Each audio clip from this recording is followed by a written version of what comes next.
मराठी माणूस एक तर धंदा करत नाही आणि तर केला तर तो धंदा टिकत नाही. 90% मराठी माणसाला माहीतच नसतं की धंदा कसा करावा, त्याचा मार्केटिंग कसं करावं. उद्योजकांना मार्गदर्शन करण्यासाठी असं सरकारकडून काही नियमावली किंवा असं काही गोष्टी असतील किंवा नसतील मलाही माहीत नाही. पण असं एक व्यक्तिमत्व आहे, अमित मखरे, चावडीचे संस्थापक. हे मराठी माणसालाच नव्हे तर देशभरात अनेक उद्योजकांना मार्गदर्शन करण्यासाठी, तुमचा उद्योग सुरू जरी असेल तरी त्या उद्योगासाठी काही गोष्टी लागतात. ह्या सगळ्या गोष्टींना तुम्हाला मार्गदर्शन करण्यासाठी उत्तम पर्याय म्हणून तुम्ही चावडीकडे बघू शकता. चावडी ही उद्योजकांना मार्गदर्शन करते आणि उद्योजक घडवते. तर ह्याविषयी आपण त्यांचा इंटरव्ह्यू घेतलेला आहे अमित सरांचा. अमित सरांनी आपल्याशी दिलखुलास गप्पा मारलेल्या आहेत. त्या अशा व्यक्तिमत्वाशी आपण बोलूया आणि आपण चर्चेला सुरुवात करूया आणि इंटरव्ह्यू आपला डायरेक्ट आता सुरू करूया. नमस्कार अमित सर, तुमचं स्वागत आहे अमित जाधव पॉडकास्ट आणि इंटरव्ह्यू आमच्या यूट्यूब चॅनेलवर. सर, मी बऱ्याच वर्षापासून तुमचं फेसबुक पेज लाईक करतो आणि तुमच्या चावडीबद्दल वगैरे मी मार्गदर्शन ऐकत असतो. मी विचार केला सर तुमचाच एक इंटरव्ह्यू घेऊ आणि तुम्ही चांगल्या पद्धतीने मार्गदर्शन करताय मराठी माणसाला उद्योजक बनण्यासाठी. ठीक आहे सर, तर त्याबद्दल तुमचं खरंच खूप अमित सर तुमचं म्हणजे कौतुक आहे की मराठी माणूस हा कधी पण आपण म्हणतो ना, मराठी माणूस हा कधी पण काम करतो पण धंदा नाही. बरोबर सर? तर तुम्ही मराठी माणसाला धंदा करण्यासाठी उत्तम मार्गदर्शन करताय, त्याबद्दल खरंच सर तुमचा आम्हाला खूप अभिमान वाटतं सर, एक मराठी माणूस म्हणून. सर आपण सुरुवात करूया डायरेक्ट आता इंटरव्ह्यूला. सर अमित सर, मला पहिलाच तुम्हाला एक प्रश्न विचारायचा आहे की सर चावडी ही कॉन्सेप्ट नक्की काय आहे आणि किती वर्षापासून तुम्ही हे उद्योग मार्गदर्शन करताय आणि तुम्ही सुरुवात कशी केली ह्याबद्दल सांगा सर. छान. सगळ्यात पहिले तर अमित जाधव आणि युट्यूबवर अमित बघणार आहेत सगळे जेवढे मित्र परिवार आहेत. अमित, आवाज इको येतोय का रिटर्न मला? तुम्ही थोडं हे कराल का, म्हणजे थोडं पाठी बसाल का, थोडं जरा माईकचं हे होतंय का? मला माझा आवाज तुमच्या साऊंड रिटर्न येतो. ठीक आहे, पण आपण घेऊ, चालेल का? हरकत नाही. तुमच्या इथे व्यवस्थित आहे ना आवाज माझा? हो, माझ्या इथे व्यवस्थित येतोय रेकॉर्डिंगला. ओके, ठीक आहे. युजली सगळ्यांना म्हणजे एक प्रश्न पडतो की चावडी म्हणजे काय. ओके. आणि चावडीची सुरुवात कशी झाली आणि हे डोक्यात आलं कसं की असं काहीतरी असायला पाहिजे. माझं सगळ्यात पहिले सांगतो की माझं शिक्षण BSc झालं. Okay. Bachelor in agriculture. Me MBA ला ऍडमिशन घेतलं आणि 1 वर्ष करून ते सोडून दिलं. बरेच लोक मी खूप सारा शिकलोय म्हणून सांगतात, मी आवर्जून सांगतो की मी 1च वर्ष MBA करून सोडून दिलं. आता MBA का सोडलं, कसं सोडलं हा एक वेगळा पण मला असं वाटलं की जे तिथं पुस्तकांमध्ये शिकायचंय ते बेटर फील्ड मध्ये शिकू. बरोबर. आणि मग स्वतःचा बिझनेस सुरू करू. एकंदरीत ते सगळे ऍटिट्यूड होता. म्हणून खरं तर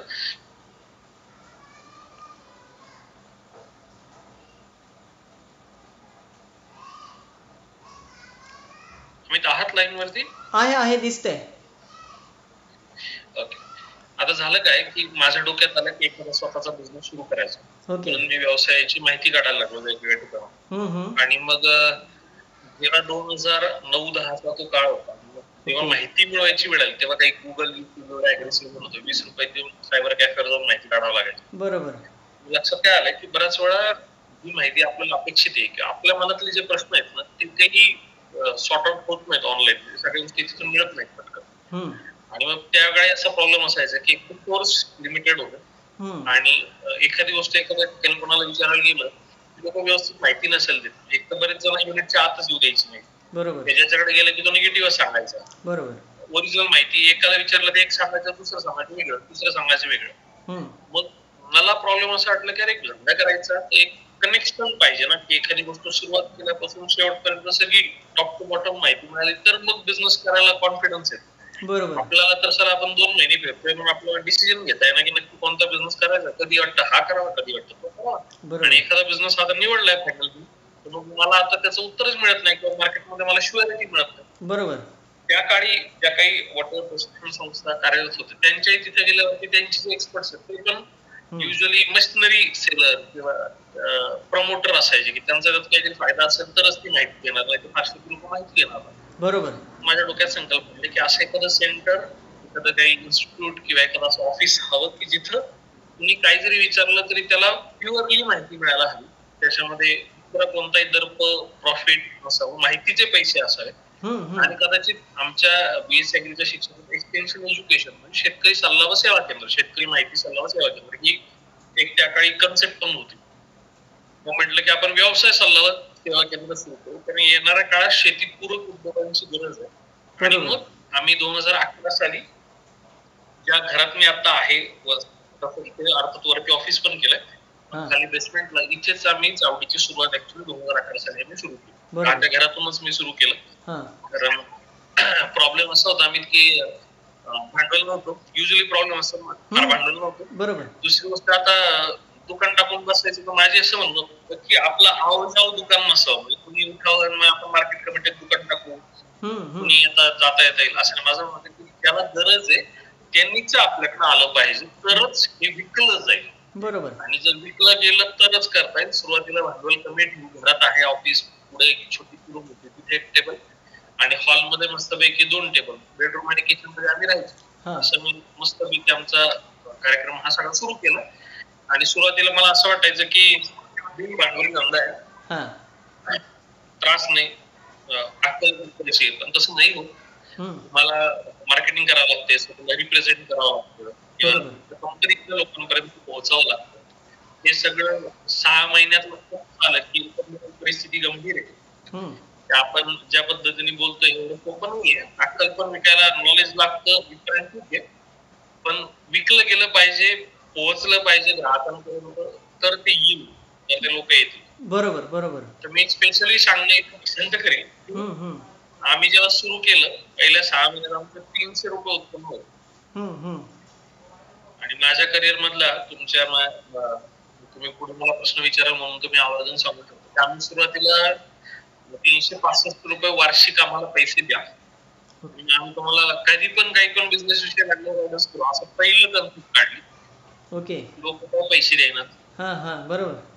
मग असं 1 रुपया दिवसाला वगैरे सांगतो मार्केटिंग द्या, आपण 50 रुपयाची फी द्यायचो डॉक्टर, तुम्हाला भेटायला आले तर 50 रुपये द्या, बरोबर. लोक असे समोर बसले की कुठून निघून जाईल. 50 रुपये कशाला लागतं, 50 रुपये भेटते, तुम्ही कसा मोकार वांगली करता. बरोबर. शेतकरी वर्ग होता सुरुवातीचा. बरोबर. शिक्षण कमी असल्यामुळे त्यांना इतकं हे नाही, किंवा सोर्स यासाठी पैसे द्यावे लागतात हे माहित नाही, एवढं माहित नाही. बरोबर. आणि त्या शेतीपूरक उद्योग आहेत म्हणल्यावर अजून शेतकरी सारखा वर्ग आहे त्यावेळी तेवढा मॅच्युअर नव्हता, म्हणजे या अशा गोष्टीमध्ये मॅच्युअर नव्हतं. नॉलेज हे कन्सल्टंट असतात, त्यांना द्यावं लागतं, नव्हतं.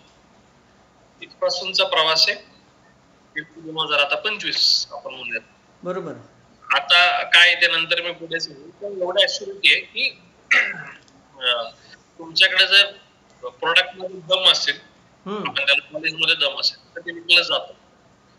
आणि आता असं आहे की माझी अपॉइंटमेंट साठी फिजिकली भेटण्यासाठी दुबई रशिया मधून पण आपले मराठी काय बांधले होते, स्पेशली वेळ घेऊन खर्च करून येतात की म्हणजे आता तिकडे जाऊन जर 1 कोटीची इन्व्हेस्टमेंट करायची, बरोबर, तर बाबा नगरला बसलेला असेल तरी नगरला जाऊन भेटूया. बरोबर बरोबर. कारण पैसा लावायचा तर कुणीतरी सोबत पाहिजे. बरोबर बरोबर. असा एक तरी चावडीचा सुरुवातीचा प्रवास आहे. चावडीची थोडक्यात करून आम्ही एखाद्याला व्यवसाय कोणता करावा इथपासून मार्गदर्शन करतो, ते शेवटपर्यंत एखादा व्यवसाय नाही चालला त्याची मशीन पण विकून देण्यापर्यंत काम करतो. बरोबर बरोबर. हे सोपं करूयात की सुरुवातीपासून शेवटापर्यंत आम्ही तुमच्या सोबत. बरोबर. मग सर तुम्ही आता हे उद्योग मार्गदर्शन करताय म्हणजे शेतकरी वर्गाला असेल, तरुण वर्गाला, अनेक वर्गाला, मग ह्यासाठी तुम्ही फीज वगैरे किती घेता त्याबद्दल म्हणजे सांगू शकता का? कम्फर्टेबल आहात?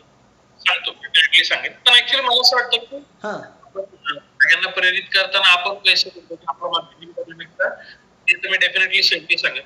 मी बिझनेस करताना काय केलं पाहिजे हे पहिले सांगायला मला जास्त आवडेल. तुम्हाला काय वाटतं? म्हणजे इज इट राईट का? बरोबर, तुम्ही बरोबर बोलताय. येस. सो आज मला असं वाटतं की आपण रमेश मोखरे संस्थापक चावडी, त्या संस्थापक चावडीतलं फक्त आम्ही रमेश मोखरे बोलू देऊ. बाकी चावडी रोजच बोलते रे, रोजच पैसे कमवायचे आपल्याला. काय वाटतं, इज राईट ऑर रॉंग? नाही, तुम्ही बरोबर बोलताय की तुम्ही ह्या अनुभवातून गेलेत आणि तुम्हाला ह्या गोष्टी म्हणजे काय म्हणतात, अनुभवातून माणूस शिकत असतो. तुमच्या अनुभवाचे बोलत बरोबर आहेत सर. मला काय वाटतं, तुझ्या प्रश्नाचं मी शेवटी उत्तर देईल की आम्ही काय फीज घेतो. हरकत नाही, कन्सेप्ट सांगतो, लोक बरोबर गडबड काय होते बिझनेस निवडताना आणि मग तिथे जाऊन तिथे हेल्प करतात. आजकाल काय होतं, 90% व्यवसाय हे निवडले जातात युट्यूब आणि इंस्टाग्रामच्या व्हिडिओ. बरोबर. म्हणजे लोकांना मशिनरीच्या व्हिडिओ असं बघायला आवडतो. लोक ते बघत गेले की लोकांना अरे वा किती छान. मग मी जर समजा उदाहरण म्हणून एक 2-4 व्हिडिओ बघितल्या आणि त्या युट्यूब स्टोरीज मध्ये, पॉडकास्ट मध्ये किंवा त्या व्हिडिओ मध्ये सांगितलं की बा यांनी कष्टातून सुरुवात केली, छोट्यातून सुरुवात केली, आज हे लाखो रुपये कमवतो. बरोबर. की मग लगेच डोक्यात खटकी पडते की आपण पण करायला पाहिजे. आमच्याकडे आजची संध्याकाळची मीटिंग आहे आमची 5 वाजताची. आम्ही प्रत्येक आठवड्याला मागच्या आठवड्यात कसे फोन असतात कॉल सेंटरला हे जेव्हा विचारत होतं, सरप्राइझिंगली तुला वाटेल की मागच्या आठवड्यात आम्हाला जास्त फोन आले मशरूम उद्योगात. ओके. मग आता मशरूम उद्योगाचे जर चावडीला फोन येतात तर आपण असं म्हणू की मग चावडीला चावडी सगळ्या जगाला तत्वज्ञान शिकवतो. त्या तत्वज्ञानाचं उत्तर आहे की ज्याची डिमांड आहे ती विकलं पाहिजे. बरोबर आहे. आम्ही म्हणतो की नाही विकलं पाहिजे, कारण चावडीचा थोडासा फंडा वेळ आहे. 15 वर्ष आली आम्ही म्हणतो मुळात एकदा मशरूम व्यवसायात आता स्कोप राहिलेला नाही. बरोबर. एवढी डिमांड आहे तेवढा सप्लाय झालेला आहे आणि मशरूम अचानक खाण्याचं प्रमाण वाढत. आजही आपल्याकडे जेवढं पनीर खातात लोक तेवढं मशरूम नाही खात. बरोबर आहे. बटन मशरूम असो व्हायचं, हा प्रॅक्टिकली नाही खात. माझी जी नॉर्मली एवढं मशरूम कन्झ्युम नाही करत लोक कन्झ्युम आपले. आता का लोकांना मशरूमचा बिझनेस करायचा? जर मी कधी मशरूम खाल्लेलं नसेल असे लोक म्हणतात मला मशरूमचा बिझनेस करायचा, तर त्याचा क्रायटेरिया काय असतो? त्याचं बरोबर. मी युट्यूबवर बघितलंय, त्या लोकांनी सांगितलं की घरात पण करता येतं आणि याला 20,000 त्याला कोणी विचारतच नाही की अहो साहेब त्यांनी खाणार का? मार्केटिंग जमेल ना, होईल ना सर, थोडे प्रयत्न करावेच लागतात. भयानक ब्रीफिंग झाले सगळ्या गोष्टी. बरोबर. बापरे. बरोबर बरोबर. तुम्ही त्याला चॅलेंजच नाही करू शकत. म्हणजे चुकीचं लोक अरे यार गडबड कशावर चालू आहे तर माझ्या क्रायटेरिया बरोबर म्हणून तर सुरू करायचं. त्या एक्सपोर्ट इम्पोर्टची अशी प्रचंड क्रेज आहे. आता ज्यांनी अजून मुंबईतलं जेएनपीटी नाही बघितलं त्याला अजून मुंबईतला पासून तर पनवेल पर्यंत पूर्ण एरिया नीट माहिती. दुबई फार डिमांड प्रोडक्टला.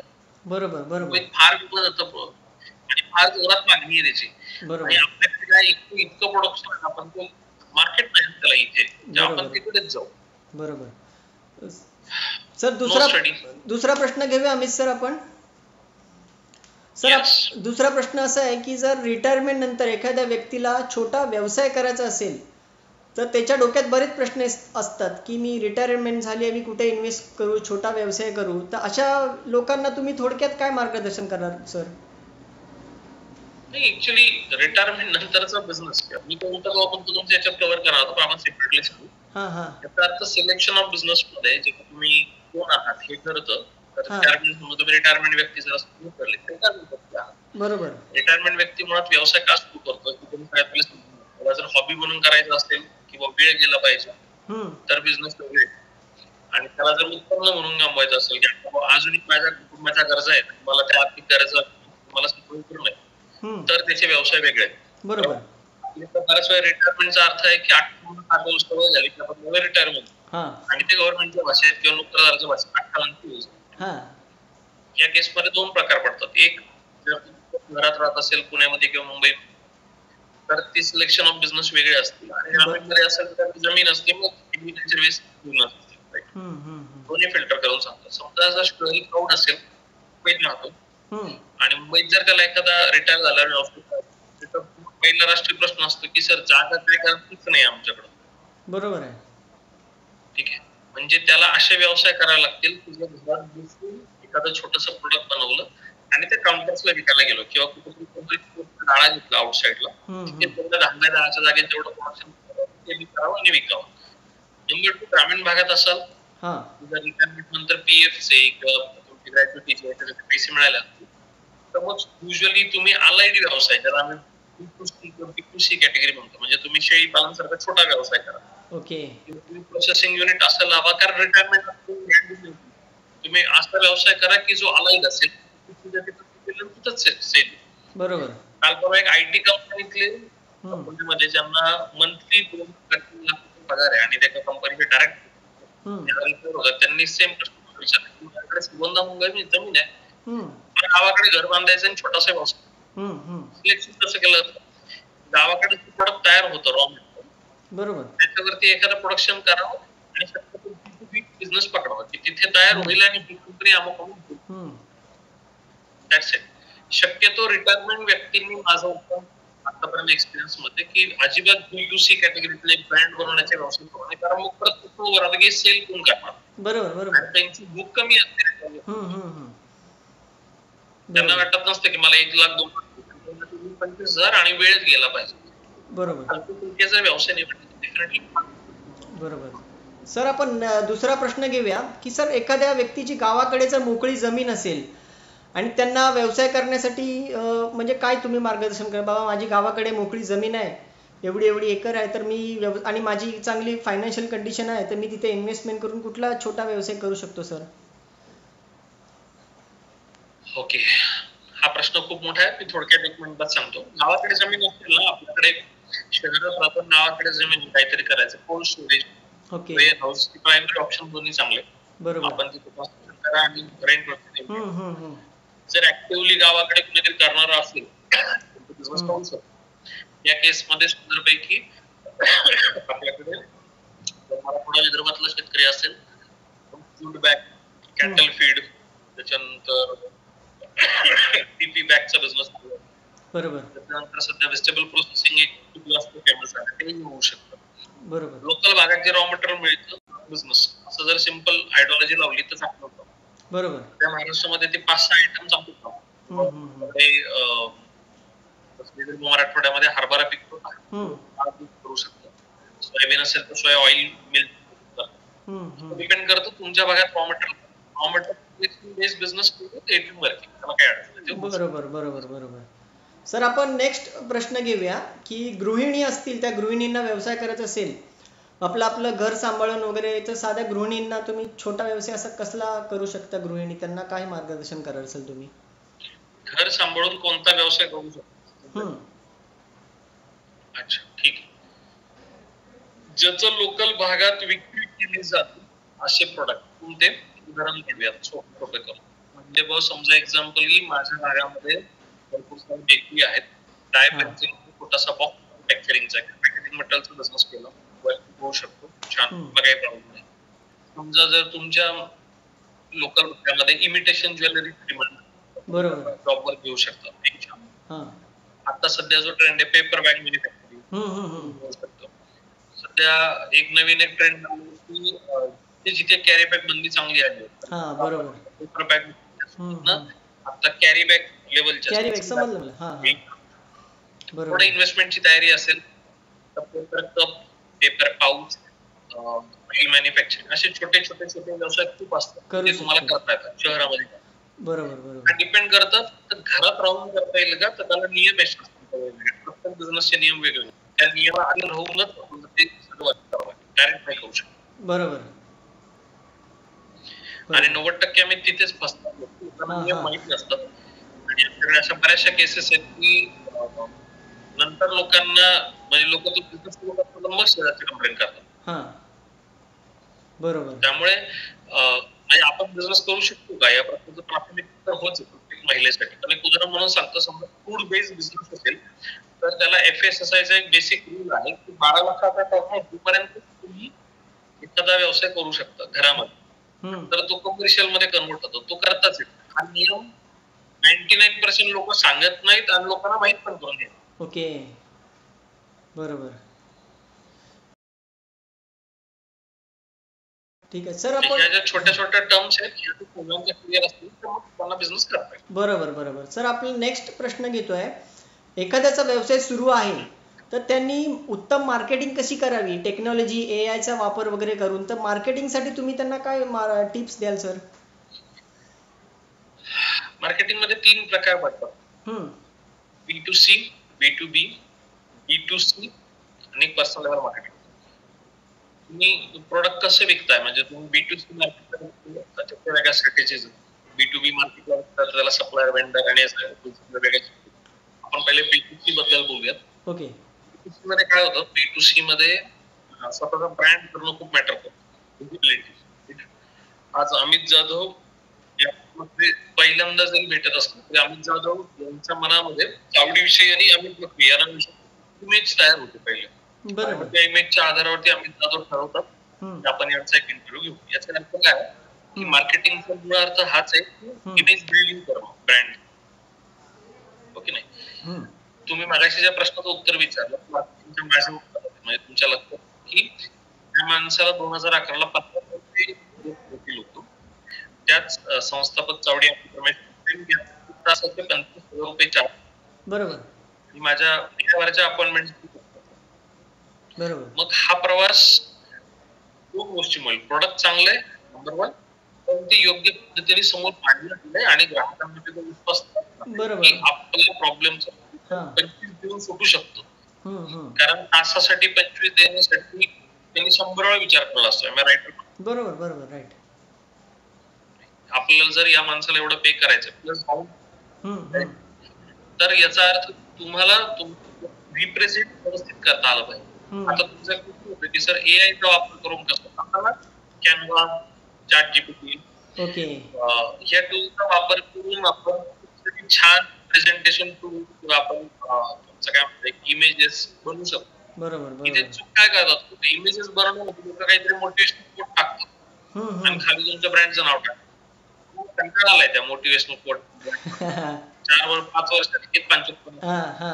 माझं म्हणणं ते ग्राहकाला लागतं ते द्या. बरोबर बरोबर. तुमचा प्रोडक्ट आहे तुमचा एखाद्या महिलेचं, तर तिने घरगुती स्वयंपाकाच्या विषयी एखादी टिप्स दिली वाचतील लोक, मोटिवेशनल कोट नाही वाचतील. किंवा तुमचा जर का समजा ग्रामीण भागातला कॅटल बिझनेस, तुम्ही काही गोष्टीवरच्या टिप्स द्या ना. बरोबर. शेतकऱ्यांच्या उपयोगी, ग्राहकांच्या उपयोगी जर माहिती टाकली, जसं मुगराज किचन, मुगरांनी खूप सुंदर ब्रँड डेव्हलप केला. ते किचन ब्रँड आहे, नंतर त्यांनी प्रोडक्ट लॉन्च केलंय. बरोबर. हे बेसिक टूल आहे की अवेअरनेस कॅम्पेन पहिलं पाहिजे, नंतर सेल्स टार्गेट पाहिजे. पण आपल्याकडे बऱ्याच लोकांना ही कन्सेप्ट याचा कॅनवा मध्ये खूप सुंदर काही काही गोष्टी बनतात. इव्हन आता तुम्ही जर ChatGPT वापरलं, ChatGPT ला आयडिया विचारला, त्याला जर ट्रेन होत गेला ChatGPT, नंतर तो सांगायला सुरुवात करतो आपल्याला. इव्हन जेमिनी पण आता सिमिलर टूल. तुम्ही युट्यूबचा व्हिडिओ एक्स्ट्रॅक्ट पण करू शकता. तुम्ही जर वापरला असेल, समजा एखादी पूर्ण युट्यूबची व्हिडिओ आहे, तिला जर आपण जेमिनीला कमांड दिली, फॉर्म जर टाकला की मला या व्हिडिओ अमित सर काय सांगतात हे थोडक्यात करून सांग, याच्यातून मला माझ्या बिझनेसला काय उपयोग येईल. बरोबर. अनेक टूल्स आहे याचे. ओके. बरोबर. Yes yes. एवढा टूल नेमके आपल्याकडे लोक अजून बिझनेस पण वापरतात. बरोबर सर. ह्या छोट्या छोट्या ट्रिक्स आहेत. त्यावरची मार्केटिंग मध्ये गमत. आम्ही म्हणतो की जेवढा खर्च लग्नात करतात एवढा खर्च जर तुमच्या उद्योगाच्या मार्केटिंग वरती पहिल्या दिवशी केला ना, तर बिझनेस यशस्वी होईल. लग्नाची गॅरंटी नाही. बरोबर. मग एक छोटं करायचं. बॅटमॅन पिक्चर बघितलाय अमित तुम्ही? बॅटमॅन म्हणते का? बॅटमॅन पिक्चर अक्षय कुमारचा बघितलं असेल लहानपणी, आता आठवत नाही. ठीक आहे. बॅटमॅन पिक्चर मध्ये एक सुंदर सीन आहे. सॅनिटरी पॅड जी महिलांसाठी खूप गरजेची गोष्ट आहे, ते प्रोडक्ट बनवलं, पण त्याला ते जेव्हा तो महिलांकडे घेऊन जा ते विकता येत नव्हतं. ओके. तेव्हा एक सोपी गोष्ट होती की त्या पिक्चर मध्ये सोनम कपूर दाखवली आहे, एक जी स्त्री आहे, आणि ती स्त्री जेव्हा ते प्रोडक्ट महिलांकडे घेऊन जाते तेव्हा ते लोक लगेच रिस्पॉन्ड करतात, ग्राहक रिस्पॉन्ड करतो. मार्केटिंगचं एक सोपं तंत्र आहे. योग्य व्यक्तीने योग्य पद्धतीने योग्य ग्राहकाला प्रोडक्ट विकलं तर प्रोडक्ट विकलं जाऊ शकतं. बरोबर. नॉट नेसेसरी की तुम्हाला सगळ्या गोष्टी जमल्या पाहिजे. आपली बरीच लोक चुकतात काय, सगळे शिकायला जातात. मार्केटिंग ही शिकण्याचं स्किल नाहीये, त्याला वेळ लागतो कारण ते अनुभवातून येईल. ते एकदम बटन दाबलं की मार्केटिंग सुरू नाही होऊ शकत, तिथेच चुकतात.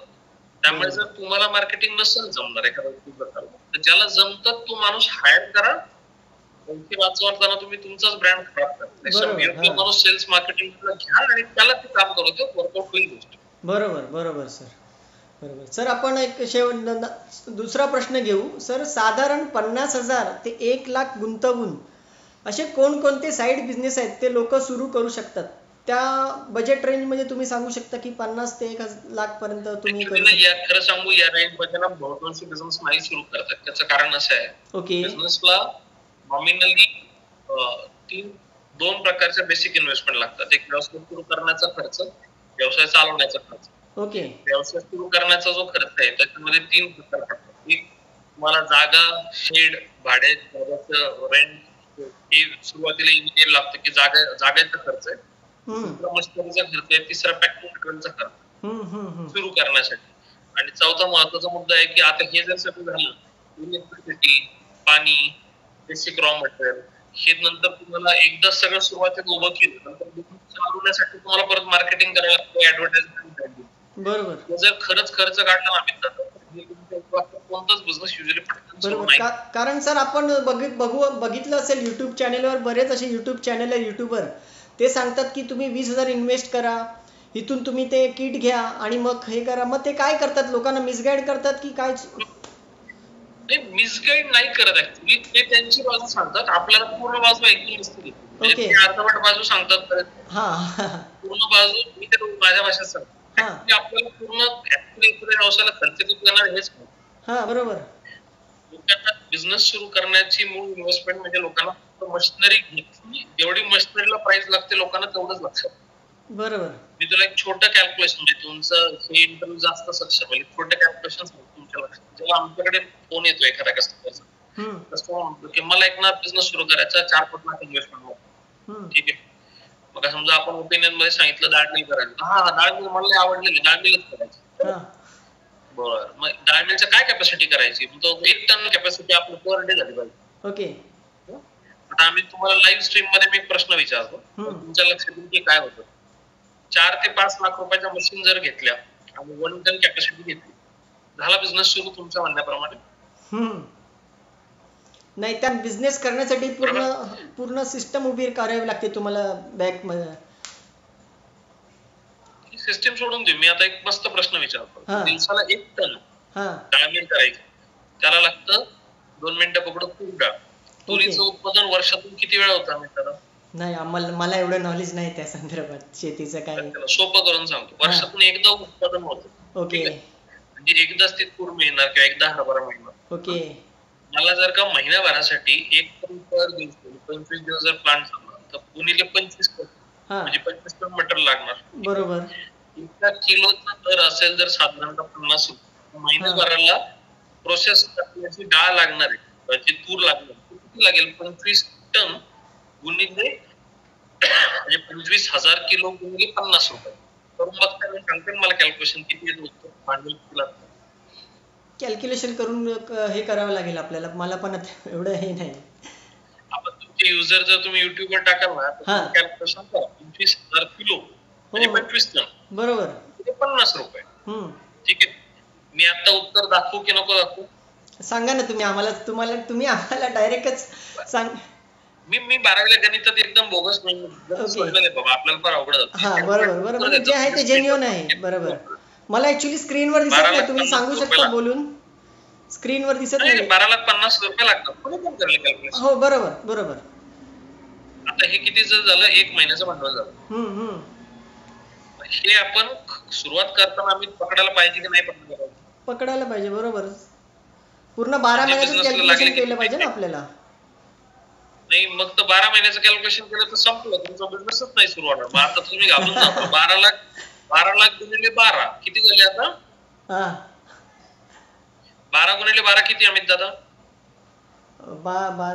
12 किती झाले? 12चे नाही, मला एवढं कॅल्क्युलेशन. 1,44,000 रुपये. ओके. आता बघा, 12 लाख गुणिले 12 म्हणजे 1,44,00,000 रुपये प्लस तुमचा 4 लाखाच्या मशिनरी. ऍक्च्युअली त्या बिझनेसला किती पैसे लागतात? किती लागतात? एक तुमचं जे ड्रीम होतं ना माझ्याकडे 4-5 लाख रुपये, त्या बिझनेसला जर वर्षभराचा प्लॅन जर सेट केला तरी आपण फक्त कच्च्या मालाचा भाव काढला, labour charge, electricity charge, 90% business का बंद पडतात असं जर मला कोणी प्रश्न विचारला तर त्यांना मूळ सुरुवात करताना नक्की माहितीच नसते की या बिझनेसला ऍक्च्युअली पैसे किती लागतात. बरोबर बरोबर बरोबर बरोबर. मग आता तुम्ही जो प्रश्न विचारला सर 50,000 1 लाखात सुरू करणारा बिझनेस, मग याच्यात मी जर उत्तर देतोय ना की हे बिझनेस सुरू करतात तर ऍक्च्युअली मी फसवतोय रे मग कस्टमर, असंच अर्थ झालं. बरोबर. बरेच कारण युट्यूबर बरेच अशा गोष्टी सांगतात की तुम्ही एवढी किट घ्या 20,000ची आणि मग बिझनेस करा आणि तुम्ही कमवा वगैरे, असं लोकांना हे करतात ते. सर्व्हायव्हन्स मोड सांगितलंच जात नाही ना, तुम्हाला तेवढं विकावं पण लागेल, ते नुसते घेऊन धंदा बरोबर ते सांगितलं जात नाही. बरोबर बरोबर बरोबर. आणि ते सेल कसं करायचं तर बहुत आसान आहे, एकदम झटशेट बेचा जातं, आपलं वाटतं बढिया आहे. बरोबर. पत्रावळ्यात राहून बढिया आहे, सबको लगता है, सबको लगता है, असं तो प्रकार आहे. बाकी बरोबर बरोबर. सर आपण नेक्स्ट क्वेश्चन घेऊ. सर केंद्र आणि राज्य सरकारने उद्योगधंदा मदतीसाठी अजून काय काय पावलं उचलली पाहिजे, तुम्ही काय सांगाल तुमच्या अनुभवाने? की व्हेरी गुड क्वेश्चन. हा प्रश्न मला खूप, याचं मला एकदम मस्त उत्तर देत आहे. एकतर काय झालंय, दोन बेसिक गोष्टी आहेत. म्हणजे गव्हर्नमेंट काय करतं तर गव्हर्नमेंट आपल्याला उद्योग उभा करण्यासाठी सगळ्यात चांगली गोष्ट कोणी असो, ते काँग्रेस सरकार आहे, ते भाजप सरकार आहे, पक्ष सरकार, बरोबर, सबसिडीच्या योजना आहेत खूप चांगल्या आहेत. बरोबर. काय होतं सुरू करताना त्या सीएमईजीपी असेल, पीएमईजीपी असेल, खूप डेफिनेटली चांगल्या आहेत. ठीक आहे. आता अडचण येते की स्कीम चांगल्या आहेत पण बँकर्स युजली त्याला लवकर लोन देतात. ओके. तर तुमची पर्सनल प्रोफाईल खराब असते. आता बँकांवरती याचं प्रेशर असावं की नसावं हा मोठ्या चर्चेचा विषय आहे. अर्थात का तर बँक कमर्शियल व्यवसायाकडे म्हणतात, आपल्या लोकांची तयारी नसते. तर सरकारने काय पाऊल उचललं पाहिजे, नोकरी मिळवण्यासाठी जसं तुम्हाला ग्रॅज्युएशन सर्टिफिकेट लागतं किंवा जसं तुम्हाला पोस्ट ग्रॅज्युएशन लागतं, कम्प्युटर नॉलेज येते काय करण्यासाठी एमएससी लागतं, तसं उद्योग सुरू करण्यासाठी तुम्ही पात्र आहात काहीतरी सर्टिफिकेट प्रोसेस सुरू केली. बरोबर. अतिशय चांगलं तुम्ही सूचना दिली. एलिजिबल फॉर दिस जाधव की अमित देशमुख ने इसके मन को भाया, इसने ये बिजनेस शुरू कर बात खत्म. बरोबर. मी तुला कोणी विचारलंच नाही की तुम्ही का सुरू केलं, एलिजिबल फॉर दॅट बिझनेस, तुला त्यात आहे का नाही. बरोबर. सरकार स्कीम देत आहे, मग देण्यापेक्षा त्याची एलिजिबिलिटी क्रायटेरिया, कारण नंतर तो बंद पडला तरी त्याला कोणी विचारणार नाही, त्याला येतात पण त्याच्यातून चुकीच्या घटना घडतात. बरोबर. पेक्षा सुरू करण्यासाठी जर एलिजिबिलिटी गव्हर्नमेंट सर्टिफिकेशन प्लस सुरू केली तर बऱ्यापैकी सिनियर कामगार जे खरोखर नॉलेज आहे सुरू करतील आणि ते लोक नॅचरली शिकतील, म्हणजे त्याला काही गरजच पडणार नाही. बरोबर. आणि सर मुद्रा लोन पण ते सरकार उद्योजकांना देतं ना सर, ते मुद्रा लोनचं ते काय आहे? सॉरी, मुद्रा लोन देते ना, मुद्रा लोन काय ते तिथं गव्हर्नमेंटची स्कीमच आहे, ती गव्हर्नमेंटची स्कीम आहे ना. हा बरोबर. हा बरोबर बरोबर. ठीक आहे सर, आपण नेक्स्ट प्रश्न घेऊया की मराठी माणूस हा धंदा करत नाही, आपण सुरुवातीलाच बोलतो तो काम करतो, तर मराठी माणसाला तुम्ही काय मार्गदर्शन करा आणि काय कॉन्फिडन्स द्याल की बाबा तुम्ही धंद्यामध्ये उतरा आणि उद्योग करा, की आम्ही तुमच्या पाठीशी आहे चावडी, त्याबद्दल मराठी माणसाला तुम्ही काय कॉन्फिडन्स द्याल सर? नाही, मी एक गोष्ट खूप आवर्जून सांगू शकतो की बिझनेस का करावा असं एक मिनिटात छोटं उत्तर करून सांगतो. नोकरी मध्ये तुम्ही खरंच मनाचे राजे नाही आहात, तुम्ही व्यवसायात आहात, तुम्ही निर्णय घेऊ शकता जर तुमची सक्षमता असेल तर बाबा रे मला कसं जगलं पाहिजे. याच्यात बऱ्याच वेळा असं सांगितलं जातं की आता नोकरदार माणूस आहेत तिकडे प्रकारमान म्हणतात, राईट. सकाळी 8 ते रात्री 8 प्रचंड कष्ट तुम्ही प्रवास करा, रात्री या, जेवण करा, 2 मिनिटं बोला, दुसऱ्या दिवशी पळा. नोकरदार माणसाची परिस्थिती. मला व्यवसायात, मी स्वतः मला व्यवसायात काय झालं तर चावडीने मला पण काय दिलं जे व्यवसाय त्याला फ्रीडम ऑफ चॉईस आहे, कधी कोणती गोष्ट केली पाहिजे. अर्थात त्या लेवलचा व्यवसाय पण त्याला फ्रीडम ऑफ चॉईस काय की ज्या दिवशी मला वाटतं की आज मी आजारी आहे ना त्या दिवशी मला कुणालाच फोन करून सांगावं लागत नाही की आज मला आराम करा. म्हणजे कम्फर्ट झोन मध्ये जे व्यवसाय स्वतःबद्दल निर्णय घेऊ शकतो, तुम्हाला वेळ देऊ शकतो, हा नोकरदार माणूस कधी देऊ शकत. नंबर 2, फायनान्शियली नीड वाढल्यात 2025 तेवढ्या माझ्या गरजा किंवा माझी पूर्ण करायचं इन्क्रीमेंट मला कंपनी डेली नाही मिळून हे तुम्हाला व्यवसायात तुम्ही तुमचं कॅलिबर दाखवा. तुम्हाला जेवढे पैसे कमवायचे तेवढे तुम्ही तुम्हाला इथे कोणी रोखत नाही की तुम्ही एवढंच करा तेवढं. मी याच्यासोबत मोटिवेशन पेक्षा मुद्दासाठी याच्यात एक चांगली गोष्ट काय माहिती तुमच्या चुकांवर ना तुम्हाला कोणी रागवत नाही. बरोबर. तुम्ही जर चुकला तुम्हाला लगेच रिपोर्ट करायला फायर करायला कोणी बसलेलं नाही. त्यामुळे तुम्ही प्रयोग करू शकता. काही प्रयोग फसतात, माझेही फसले. पण जर त्यातला एखादा प्रयोग जरी चालला तर जे इन्क्रिमेंट मध्ये फक्त बॉस आपल्याला फक्त अशी अरे व्हेरी गुड तुम्हाला आर्थिक मदत मिळते. कॅल्क्युलेटेड प्रॉफिट खूप जास्त असतं. या बेसिक गोष्टी जरी एखाद्याने नोकरी सोडून बिझनेस त्याकडे वळला आपल्याला आपलं लाईफस्टाईल जगता येईल. थोडा त्रास होईल का होईल तेवढाच त्रास बिझनेस मध्ये तेवढाच जॉब मध्ये. बिझनेस रोल कधी जास्त त्रास आहे. तुम्ही तुमचं लाईफस्टाईल सुंदर पद्धतीने जगू शकाल आणि म्हणजे आता पैसे कमवू आणि मग रिटायरमेंट झाल्यानंतर आयुष्य जगू हे कन्सेप्ट आपल्याच्या लाईफ बरोबर नाही समजलं. बरोबर. सर तुमचा चावडीचा जो नंबर आहे तुमचा चावडीचा हेल्पलाईन नंबर तुम्ही सांगू शकता का सर? जर लोकांना संपर्क करायचा असेल तुम्हाला तर तो नंबर तुम्ही सांगू शकता स्क्रीनवर. तुम्हाला जर आता नवीन म्हणजे मी तुमच्याच माध्यमातून पाहिलं अजून आमच्या चॅनलला पण ऑफिशियली अनाउन्स नाही झालं तुमच्या इथे अनाउन्स. ओके. कारण आज आमची फायनल क्लोजिंग मीटिंग होती. तर आपला जो कॉल सेंटरचा नंबर आहे तो युनिक नंबर आहे 1072 यापूर्वी आमच्याकडे साधारणतः 300-350 बिझनेस ग्रुप होते आणि त्याविषयी आम्ही कंटिन्युअसली ऑब्झर्वेशन आम्ही गाईडन्स करतो.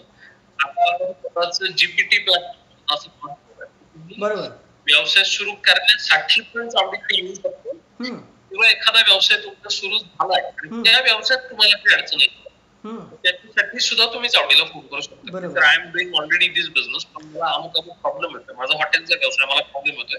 मला काही मदत मिळू शकेल का? त्याला काही स्वरूपात फ्री सर्व्हिस काही पेड सर्व्हिसेस आहेत अशा पण फॅसिलिटी चावडीने लॉन्च केल्या. बरोबर. 2-3 दिवसांनी त्या प्लॅटफॉर्मवरती दिसायला लागतो आणि आपण एक्सपान्शन पूर्ण करायचं राहिला आता आपण फक्त ज्याला आपण 7 सिस्टर्स म्हणतो इंडिया म्हणतो अरुणाचल प्रदेश मणिपूर वगैरे तो भाग सोडला तर साधारणतः 19 ते 20 राज्यांमध्ये चावडीचं काम चालतं. आणि तेवढ्या लँग्वेजेस मध्ये पण चालतं. मराठी बोलत असलो तरी आमचं हिंदी गुजराती वर्जन आहे, तमिळ वर्जन आहे, तेलुगू वर्जन आहे, कन्नड आहे, एवढ्या सगळ्या मल्टिपल लँग्वेजेस मध्ये चावडी चालतं. यातलं फक्त युट्यूब चॅनल फक्त मराठीच आहे आणि काही मधलं हिंदी. पण आता नेटवर्क आम्ही स्वतः डेव्हलप केलं आणि फोकस ठेवलाय की सगळे कॉल सेंटर म्हणतो. सर म्हणजे तुमचा कॉल सेंटरचा नंबर आहे तर तो नंबर आम्ही देऊ शकतो ना आमच्या स्क्रीनवर? तो चालू आहे ना नंबर सर? हो काही नाही. बरोबर. आणि सर समजा एक म्हणजे शेवटचाच प्रश्न घेतो आणि आपण संपूया 2 मिनिटात की मी कुठलाही बिझनेस करतोय पूर्ण महाराष्ट्रामध्ये संपूर्ण देशामध्ये मी कुठलाही बिझनेस करतोय आणि कुठल्याही बिझनेस संदर्भात मला अडचण आली तर मी चावडीला हक्काने कॉल करून तुमच्याकडून मार्गदर्शन घेऊ शकतो सर. बरोबर सर? घेऊ शकतो. डेफिनेटली 2 प्रकार आहेत. काही सुविधा चक्क फ्री आहेत आपल्याकडे आणि काही सुविधा आपल्याकडे चार्जेबल असतात. बरोबर. म्हणजे हेवी बिझनेस आपल्याला फोन करतो. म्हणजे चावडी मोठमोठ्या हेवी इंडस्ट्रीसाठी पण मार्गदर्शन करते की स्मॉल स्केल इंडस्ट्री? हो अगदी मॅन्युफॅक्चरिंग इंडस्ट्री सीएनसी ऑपरेशन पर्यंत आमच्याकडे पोर्टफोलिओ आहे. आपण आता युजली चावडी म्हणजे छोटे छोटे उद्योग वाटतात तसं नाहीये. आमच्याकडे सगळेच पोर्टफोलिओ तुम्ही मार्गदर्शन करताय. अमित सर धन्यवाद सर. तुम्ही तुमचा महत्त्वाचा वेळ दिलात आणि आमच्या युट्यूब चॅनलला तुम्ही इंटरव्ह्यू देऊन आमचं आणि लोकांचं मार्गदर्शन केलं उद्योगासाठी आणि मराठी माणसाला एक तुम्ही आधार म्हणून आहात. तुमचा खरंच आम्हाला खूप अभिमान वाटतो अमित सर. धन्यवाद अमित सर तुम्ही वेळ दिल्याबद्दल. Sir thank you very much. Thank you very much sir. Thank you Amit. Thanks a lot. हा यूट्यूब चॅनल लाईक करा, सबस्क्राईब करा, शेअर करा आणि बेल आयकॉनचं बटन दाबा.